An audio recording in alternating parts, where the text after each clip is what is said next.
কাকতিবাৰী হাবিগাঁওস্থিত ৭ নং ৱাৰ্ডৰ মূল পথটিৰ জৰাজীৰ্ণ অৱস্থা। বাৰিষাৰ সময়ত কালভাৰ্টৰ ওপৰত হয় এবুকু পৰ্যন্ত পানী। শীঘ্ৰে নিৰ্মাণৰ দাবী স্থানীয় ৰাইজৰ লগতে সদৌ অসম জাতীয়তাবাদী যুৱ পৰিষদৰ। চৰাইদেউ জিলাৰ অন্তৰ্গত মাহমৰা সমষ্টিৰ কাকতিবাৰী পঞ্চায়তৰ এলেকাধীন কাকতিবাৰী হাবিগাঁওস্থিত ৭ নং ৱাৰ্ডৰ মূল পথটিৰ জৰাজীৰ্ণ অৱস্থা। দিচাং নদীৰ কাষৰীয়া গাঁওখনৰ প্ৰায় ১০০ৰো অধিক পৰিয়ালে বাৰিষাৰ সময়ছোৱাত জমৰ যাতনা ভুগিবলগীয়া হয়। অতি ঠেক পথটিত একেলগে দুখন সৰু বাহন পাৰ হৈ যাব নোৱাৰাৰ লগতে বিদ্যালয়ৰ ছাত্ৰ-ছাত্ৰী আৰু স্থানীয় ৰাইজে অহা যোৱা কৰাত যথেষ্ট অসুবিধাৰ সন্মুখীন হ'ব লগা হয়। বাৰিষাৰ সময়ছোৱাত প্ৰায় ১.৫ কিলোমিটাৰ দৈৰ্ঘ্যৰ পথছোৱাৰ ঠায়ে ঠায়ে বোকা আৰু প্ৰকাণ্ড গাঁত হৈ পৰাৰ ফলত গাঁওখনৰ কোনো লোকৰ বেমাৰ আজাৰ হ'লে সময়মতে চিকিৎসাৰ বাবে উলিয়াই আনিব নোৱাৰি বহুতো লোকৰ মৃত্যু হোৱাৰ তথ্য পোহৰলৈ আহিছে। পথটিত পূৰ্বে সংযোগ কৰা দুটা কালভাৰ্ট সৰু আৰু অতি নিম্নমানৰ হোৱাৰ লগতে কালভাৰ্ট কেইটাৰ ওপৰত বাৰিষাৰ নদীৰ বাঢ়নি পানীয়ে এবুকু পৰ্যন্ত পানী উঠি প্ৰবাল সোঁত সৃষ্টি হৈ পথটিৰ যাতায়াত সম্পূৰ্ণৰূপে বন্ধ হৈ পৰে। উক্ত পথটি আজি সাংবাদিকসহ স্থানীয় ৰাইজৰ সৈতে সদৌ অসম জাতীয়তাবাদী যুৱ পৰিষদৰ কেন্দ্ৰীয় নেতৃবৰ্গৰ এটি দলে পৰ্যবেক্ষণ কৰি বিভাগীয় কৰ্তৃপক্ষক পথটি শীঘ্ৰে কিছু ওখকৈ নিৰ্মাণ কৰাৰ লগতে কালভাৰ্টৰ সলনি দলং নিৰ্মাণ কৰি দিবৰ বাবে দাবী উত্থাপন কৰিছে।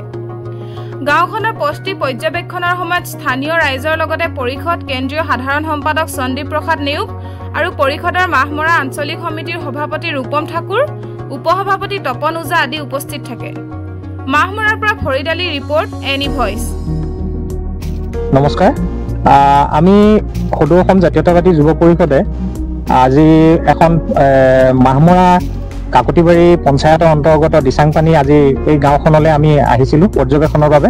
আৰু তাত দেখিলোঁ ৰাইজৰ বহুতখিনি অভাৱ অভিযোগ আছে আৰু তাত বিশেষকৈ ইয়াত চলাচলৰ বাবে বানপানী হৈ যায়। ৰাস্তাটোৰ ওপৰত প্ৰায় এবুকু পানী আৰু সেই পানী পাৰ কৰি পেলাই ছাত্ৰ ছাত্ৰীবিলাক আৰু চিকিৎসাৰ বাবে ৰোগীবিলাক যাবলৈ অসুবিধা হয় আৰু যিকোনো ইমাৰ্জেঞ্চি কাম কৰিবলৈ অসুবিধাৰ সৃষ্টি হয়। সেইবাবে আমি মাননীয় কেবিনেট মন্ত্ৰী মাহমৰা সমষ্টিৰ বিধায়ক সন্মানীয় বিধায়ক মহোদয় যোগেন মোহন ডাঙৰীয়াক অনুৰোধ জনাইছোঁ যে এই ৰাইজৰ যি অভাৱ অভিযোগ ৰাস্তা পদূলি আৰু দলঙৰ যি অভিযোগ আছে তাক যাতে পূৰণ কৰে, তাৰ কাৰণে আমি সদৌ অসম জাতীয়তাবাদী যুৱ পৰিষদে দাবী জনাইছোঁ।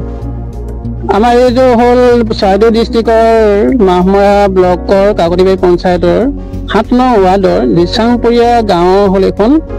আৰু আমাৰ ইয়াতে নদী কাষৰীয়া এই ৰাস্তাটোৰ যথেষ্ট জৰাজীৰ্ণ অৱস্থা আৰু বান বিধ্বস্ত ৰাস্তা হয়। এই ৰাস্তাটোৰ মানে যথেষ্ট চাপৰ